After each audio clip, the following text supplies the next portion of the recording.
Hello student, आज के session में हम स्टार्ट करेंगे नया article from chapter number 9 optics, refraction at single spherical surface. So new article is refraction at single spherical surface. तो हमें एक सिंगल स्फेरिकल सरफेस कंसिडर करना पड़ेगा. So I consider a single spherical surface. So this is a spherical surface. Let I name it X P Y. X P Y is a single spherical surface which separate two medium. So this is the medium 1 having a refractive index N1, and here I consider this is the medium 2 whose refractive index is N2. Now we have to consider one point object at point O. Now here this point object से एक light रे निकल रहा है and यहाँ पे एक normal में ड्रॉ कर रहा हूं. So let I draw normal here. Normal हमने ड्रॉ की तो ये जो पॉइंट है ये यहाँ पे सेंटर ऑफ द कर्वेचर है, ठीक है. एंड यहां से लाइट रिफ्रैक्ट हो रही है and we get image at this point I. यहां पे एक इमेज फॉर्म हो रही है, ठीक है. Now let I name here this is the object, point object. So object distance we name it by u, ठीक है. Image distance we can name it by we,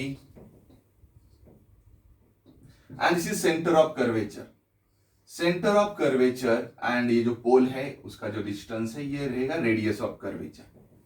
तो ये डिस्टेंसेस हमने यहां पे लिख दिए. Now u is your object distance, v is image distance, r is the radius of curvature. Now we use Snell's law here. By Snell's law, refractive index of medium 2 with respect to medium 1, this is a medium 2, this is medium 1, so is the sine of this angle I, and this angle I called it as the angle of refraction r. Okay, then after that let I name some angle. This is alpha, इस angle को मैं नाम दे रहा हूं beta and इस angle को नाम दे रहा हूं gamma. So sine of i this divided by sine of this r is refractive index of medium 2 with respect to medium 1. So I write here sine i divided by sine r. So this refractive index, ये जो यहां पे term मिली है refractive index of medium 2 with respect to medium 1, इसे हम ऐसे भी लिख सकते हैं refractive index of this medium 2 divided by refractive index of medium 1, ठीक है. तो वैसे लिख लेंगे. So n2 by n1 is equal to sine i divided by sine r. तो ये फॉर्मूला यहां पे हमें मिल गया. बट यहां पे जो angle of incidence and angle of refraction है दोनों स्मॉलर है, but I and R are very small. अगर ये दोनों स्मॉल है, for smaller angle we can write hence sine of I nearly equal to I लिख सकते हैं, sine of R nearly equal to R लिख सकते हैं. अगर ऐसा है तो नेक्स्ट वाली टर्म क्या आएगी, ठीक है. Hence refractive index of medium 2 divided by refractive index of medium 1 is equal to I upon R. अभी यहां पे क्रॉस मल्टी इसे हम इस साइड भेजेंगे, इसे इस साइड भेजेंगे, तो n2R is equal to n1I. तो इसे हम इक्वेशन दे देते, इक्वेशन 1. इसमें हमें क्या करना है, I and R सब्स्टिट्यूट करना है फ्रॉम डायग्राम. अगर डायग्राम देखेंगे ये I है, ये R है. हम I एंड R सब्स्टिट्यूट करते हैं in term of alpha beta and gamma. अभी यहां में ज्योमेट्रिकल कंसेप्ट यूज करेंगे हम. अगर ये I देखेंगे, now I consider this is a spherical surface, but ये जो स्फेरिकल सरफेस है यहां पे मैं कंसीडर करूंगा यहां पे पूरा एक ट्रायंगल O, यहां पे हम नाम देते A, O A एंड सी. ये ट्रायंगल अगर हम कंसीडर करेंगे तो ये आई क्या हो गया, एक्सटीरियर एंगल हो जाता है. And you already learn exterior angle is the sum of interior angle. So from triangle OAC, so हम लिख सकते हैं I is equal to alpha plus beta. तो ये हमें एक इक्वेशन मिल गया आई के लिए। सिमिलर मैनर अभी ये ट्रायंगल यूज करेंगे A C I, from triangle A C I, A C and I. अगर ये ट्रायंगल हम यूज करेंगे तो इसमें बीटा एक्सटीरियर एंगल हो जाता है r and gamma interior angle. तो हम लिख सकते हैं beta is equal to r plus gamma. तो उससे हम आर लिख सकते हैं आर इज इक्वल टू ये गामा इस साइड, बीटा माइनस गामा, ये हो गया। हमें आई मिल गया, आर मिल गया, वो इक्वेशन 1 में सब्स्टिट्यूट करेंगे। सब्स्टिट्यूटिंग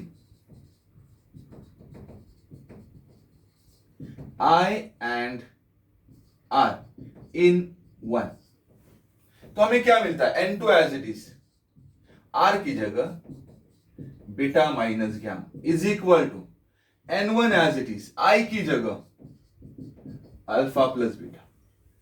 हमें ये फॉर्मूला मिल गया। नाउ यहां पे हम सिंप्लीफिकेशन करेंगे, जो भी टर्म मिली है N2 से अंदर मल्टीप्लाई कर लेते हैं। N2 beta minus N2 gamma is equal to N1 alpha plus N1 beta, ये मिल गया। अभी यहां पे बीटा के दो टर्म्स है, बाकी ये दो टर्म तो अल्फा एंड गामा है। तो बीटा के दो टर्म एक ही साइड में ले लेते हैं हम। तो ये वाला N1 बीटा इस साइड भेज देते हैं, ये टर्म उस साइड भेज देते हैं। तो so N2 beta minus N1 beta is equal to N1 alpha plus N2 gamma. तो यहां पे बीटा कॉमन है, तो बीटा में निकला बाहर, then N2 minus N1 is equal to ये N1 alpha plus N2 gamma. I think ये दिख रहा है कि नहीं? ठीक है, ये दिख रहा है अभी तक। ठीक है, ये तो टर्म मिल गई हमें। उसके बाद अभी हमें क्या करना है, बीटा अल्फा गामा, ये एंगल हमें सब्स्टिट्यूट करना है in term of u v and r इस इक्वेशन में। तो इस इक्वेशन को मैं यहां पे इक्वेशन नंबर दे देता हूं, इक्वेशन नंबर 2। ठीक है, अगर ये इक्वेशन नंबर 2 है तो हम क्या करेंगे, इक्वेशन 2 में हमें ढूंढना है अल्फा बीटा एंड गामा। तो अभी क्या करेंगे, फ्रॉम फिगर, अगर हम फिगर यूज करेंगे तो उस फिगर से ये जो अल्फा है, ये एंगल, ये आर्क, ये क्या है, arc P A divided by this distance. So from figure alpha is equal to arc AP, sorry arc AP divided by distance. Distance क्या है, ये आर्क का यू। बट यहां पे हम साइन कन्वेंशन यूज करेंगे। By sine convention, you know that distances measured towards this left side of this pole are considered as negative and right side of this pole are considered as positive. अगर sign convention use करेंगे तो ये जो u distance है negative आएगा, r positive आएगा, v भी positive आएगा। तो यहां पे मैं नेगेटिव लिख रहा हूं, alpha is equal to arc AP divided by minus u. I hope everyone understood हमने माइनस यू क्यों लिखा है। जो हमने साइन कन्वेंशन लास्ट सेशन में देखा था, वो साइन कन्वेंशन हमने यूज किया यहां पे। उसी तरह से बीटा इज इक्वल टू, अगर ये बीटा देखेंगे तो again arc AP divided by arc AP divided by ये आएगा r, and gamma is equal to, now again ये आर्क एपी डिवाइडेड बाय ये गामा, यहां पे एंगल, तो यहां से यहां पी वाला डिस्टेंस ये आ जाएगा we. Hence, substituting alpha, beta and gamma in equation 2। ठीक है, वो इक्वेशन 2 में सब्स्टिट्यूट करेंगे। यहां पे बीटा है, ठीक है, बीटा क्या है, arc AP divided by r into this N2 minus N1 is equal to N1 alpha N2 gamma. अभी देखो अल्फा और गामा हमें सब्स्टिट्यूट करना है। अल्फा एंड गामा दोनों में आर्क एपी कॉमन है। अभी मैं यहां पे स्पेस कम है इसलिए मैं आर्क एपी कॉमन ही ले रहा हूं। आर्क AP, दो जगह, दो बार लिखने की जगह एक ही बार, ठीक है। उसके बाद N1 and alpha, N1 and ये अल्फा में से क्या बचेगा, 1/-u बचेगा, क्योंकि आर्क AP तो हमने लिखा है बाहर, सो -u। उसके बाद ये plus sign, N2 as it is, मैंने N2 लिख लिया है। N2 के बाद ये गामा, गामा क्या है, आर्क AP, यहां पे AP मिस हो गया, arc AP divided by V, ठीक है। आर्क AP तो बाहर लिख लिया हमने कॉमन, तो ये डिवाइड बाई V लिख देता हूं। तो यहां पे क्या होगा, ये आर्क AP इस साइड वाला और इस साइड वाला कैंसिल हो जाएगा, तो इक्वेशन थोड़ा सिंप्लीफाई हो गया।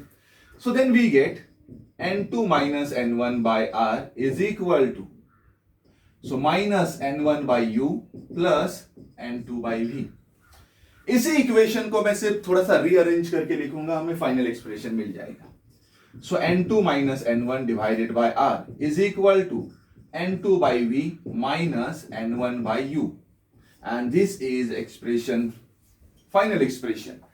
ये एक्सप्रेशन कौन सा है, this is relationship between, this is relation between U, V and R, as well as in term of refractive index also। N2 and N1 are the refractive index, ठीक है। अभी ये हमने क्यों लर्न किया, ये सिमिलर, ये आर्टिकल जो भी हमने लर्न किया, ये हमें आगे वाले आर्टिकल में यूज करना है। ये फॉर्मूला ठीक से याद रखो, अभी थोड़ी देर में हम यूज करेंगे इसे, ठीक है।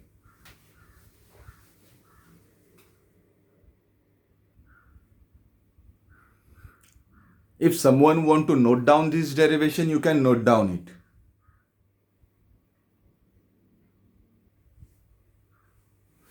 अभी इसके बाद हमें लर्न करना है next article, and it is lens makers equation. So मैं नेक्स्ट आर्टिकल स्टार्ट कर रहा हूं, लेंस मेकर्स इक्वेशन, जिसमें हमें ये जो फाइनल एक्सप्रेशन यहां पे मिला है वो यूज करना है। So let I give the heading here, lens makers equation.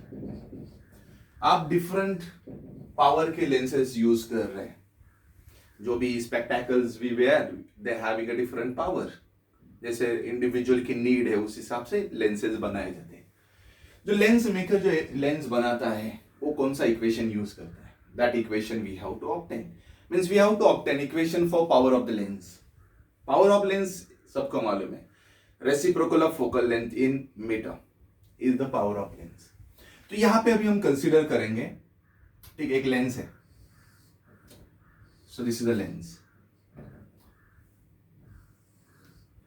अभी यहां पे एक ऑब्जेक्ट है ओ पे, यहां से एक लाइट रे इंसिडेंट हो रहा है। I consider this surface A, ठीक है। सरफेस ए पे क्या हो रहा है, एक रिफ्रैक्शन होगा एंड उस वजह से हमें इस साइड एक इमेज फॉर्म होगी। So let I name it as I dash. Now यहां पे सरफेस बी भी मैं कंसीडर कर रहा हूं, ये सरफेस बी है, ठीक है। सरफेस बी पे भी रिफ्रैक्शन होगा एंड उस वजह से हमें यहां पे एक इमेज मिलेगी आई, ठीक है। I consider here medium 1, refractive index N1। ये भी यहां पे भी एयर ही है, या जो भी है मीडियम 1 ही है, उसका भी रिफ्रैक्टिव इंडेक्स N1। लेंस का एक रिफ्रैक्टिव इंडेक्स N2 में कंसीडर करूंगा, N2 जो भी मीडियम है, मीडियम ऑफ लेंस, उसे हम रिफ्रैक्टिव इंडेक्स N2 कहेंगे, ठीक है। Now let I define here some distances here. यहां पे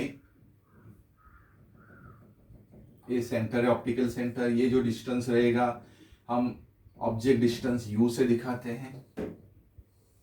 इस डिस्टेंस को मैं V से दिखाऊंगा, एंड ये जो डिस्टेंस है I will show it as a V dash, ठीक है। Now let R1 is radius of curvature of surface 1। ये जो 1 सरफेस है यहां पे, उसका जो रेडियस ऑफ कर्वेचर है मैं उसे R1 कहूंगा, उसके बाद R2, radius of curvature of surface 2, ये जो सरफेस है उसका रेडियस ऑफ कर्वेचर हमने R2 कंसीडर किया है, ठीक है। R1 हो गया, R2 हो गया। अब ये इक्वेशन हमें यूज करना है। किस लिए यूज करेंगे? हम कंसीडर करेंगे refraction at A and refraction at B। So for first refraction at A, ठीक है। यहां पे ऑब्जेक्ट का काम कौन कर रहा है? ये यहां पे O पे जो ऑब्जेक्ट है, so I write here object distance. Object distance आएगा U, ठीक है। ऑब्जेक्ट डिस्टेंस क्या आया? U।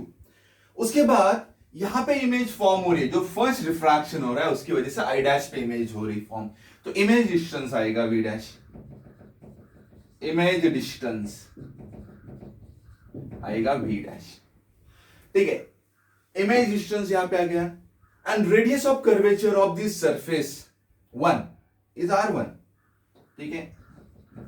तो मैं रेडियस ऑफ कर्वेचर उस सरफेस का लिख रहा हूं R1। अगर ये सब चीजें हमने लिख ली यहां पे, तो हमें क्या करना है? वो इक्वेशन लिखना है। कौन सा इक्वेशन? ये equation, by using this terms.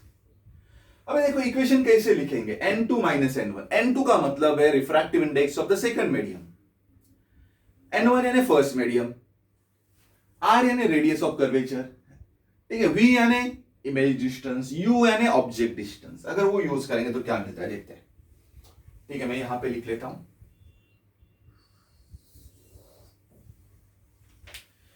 ठीक है। मैं ये पार्ट फिर से इरेज कर देता हूं, इसका कुछ यूज नहीं है, हमें यही इक्वेशन चाहिए। ये इक्वेशन में यहां पे साइड में भी लिख लेता हूं, N2 माइनस, यहां पे N2 minus N1 divided by R is equal to N2 by V minus N1 by U। ये इक्वेशन हमें चाहिए, ठीक है। अगर मैं ये इक्वेशन यूज करूंगा तो क्या मिलेगा देखते हैं। N2, यहां पे देखो रिफ्रैक्शन A पे हुआ है, तो इस साइड वाला मीडियम N1 रहेगा एंड ये लेंस का मीडियम 2 रहेगा, यानी कर्व सरफेस के इस साइड वाला 1 और कर्व सरफेस के इस साइड वाला 2। तो यहां पे रिफ्रैक्टिव इंडेक्स ऑफ मीडियम 2 यानी लेंस का medium N2 minus refractive index of medium 1 and it is this one divided by radius of curvature is R1, so is equal to N2, second medium का refractive index N2 है, divided by V यानी क्या? image distance। यहां पे आप देख सकते हैं image distance क्या है, यहां पे लिखा है हमने image distance is V dash, so I write here V dash minus N1 is the first medium refractive index divided by U is object distance। Object distance मैंने U लिखा है, इक्वेशन नंबर 1। सो ये इक्वेशन 1 मिल गया मुझे। अभी similarly refraction at B, अभी B पे refraction हो रहा है for second refraction,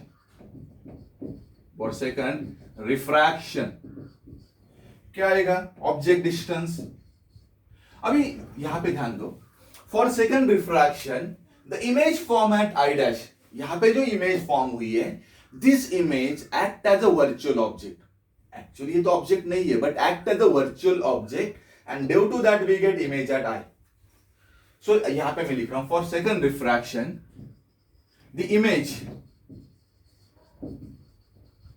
formed at I dash acts as a virtual object, act as a virtual object, hence हम लिख सकते हैं यहां पे ऑब्जेक्ट डिस्टेंस क्या आएगा? Object distance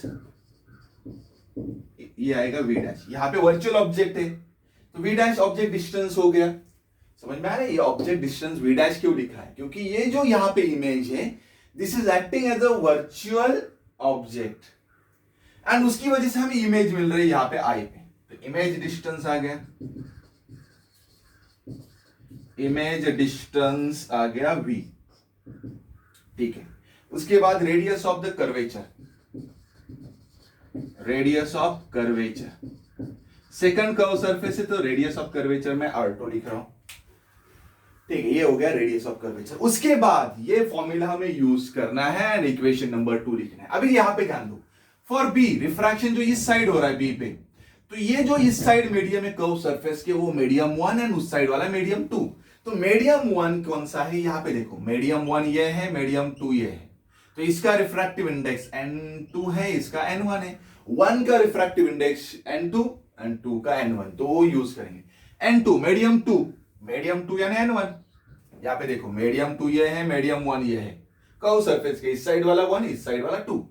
so n1 minus n2 divided by radius of curvature, radius of curvature यहां पे r2 है अभी, is equal to n2 medium 2 refractive index यानी n1 divided bye v, v का मतलब है इमेज डिस्टेंस, यहां पे इमेज डिस्टेंस है v, माइनस मीडियम 1 का रिफ्रैक्टिव इंडेक्स यानी n2 डिवाइडेड बाय u। अभी u यानी क्या, ऑब्जेक्ट डिस्टेंस, यहां पे ऑब्जेक्ट डिस्टेंस है v dash. Equation number 2, equation 2 हो गए। इक्वेशन 1 इक्वेशन 2 मिल गए, तो बाकी सब मैथमेटिक्स ही है। अभी दोनों इक्वेशन को क्या करना है, हमें ऐड करना है। ठीक है, थोड़ा सा स्पेस ज्यादा चाहिए तो मैं इस साइड वाला यूज कर रहा हूं। By adding equation 1 and equation 2, अगर इक्वेशन 1 और इक्वेशन 2 ऐड करेंगे तो हमें क्या मिलता है, दिस प्लस दिस।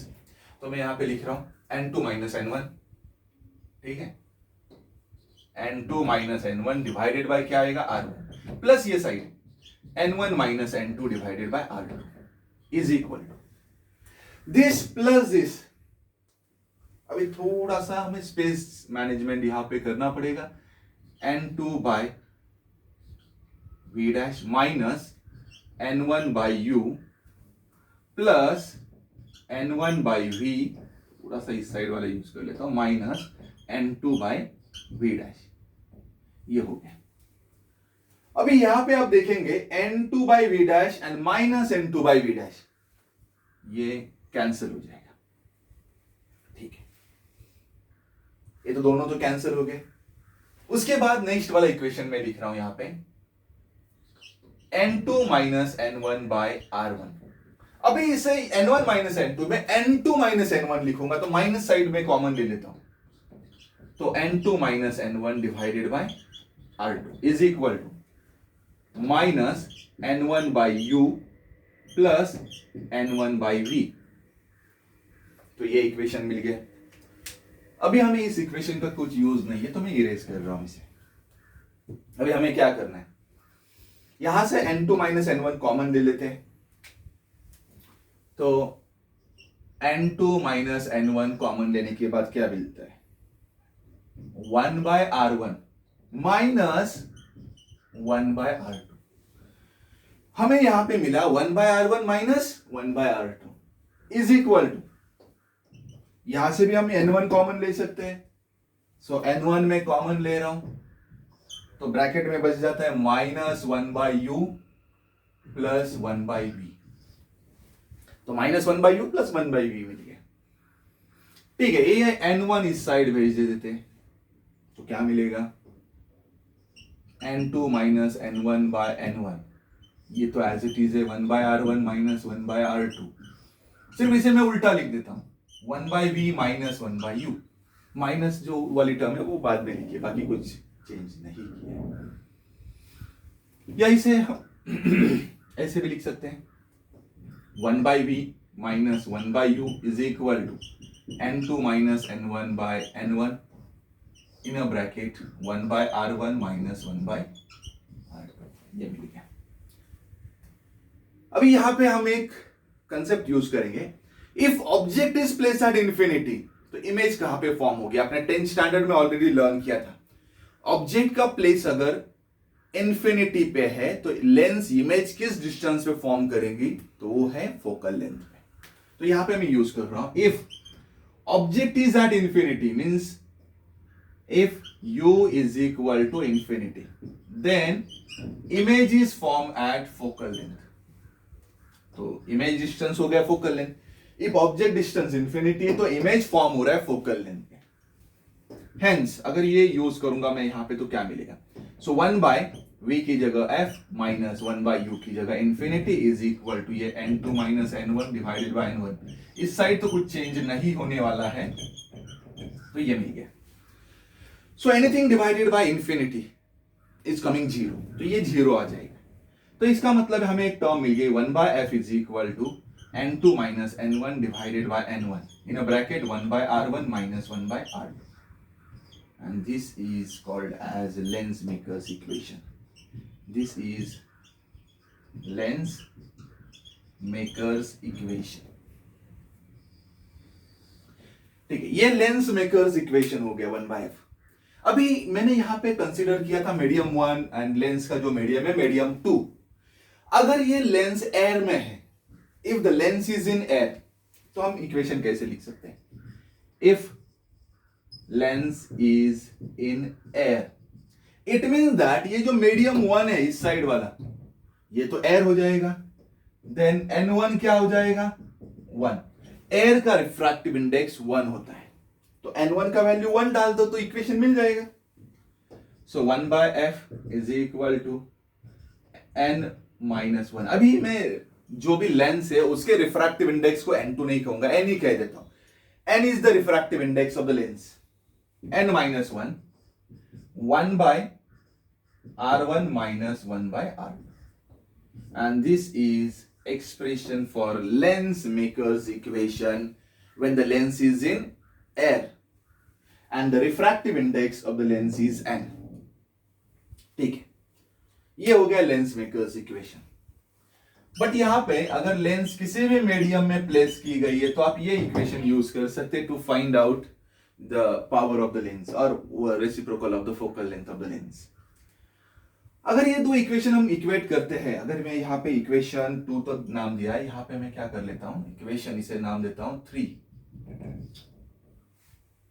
ये नहीं, नीचे वाला इक्वेशन ये मैं यहाँ पे 3 नाम दे देता हूं, and this equation as a 4 by 3 and 4।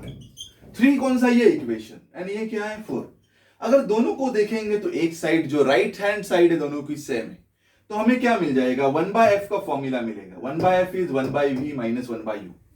तो यहाँ पे 1/f is equal to 1/v minus 1/u, and ये क्या है? लेंस इक्वेशन है। This is lens equation. I hope everyone understood this derivation. जितना सिंप्लीफाई हो सकता है मैंने सिंप्लीफाई करने की कोशिश की है।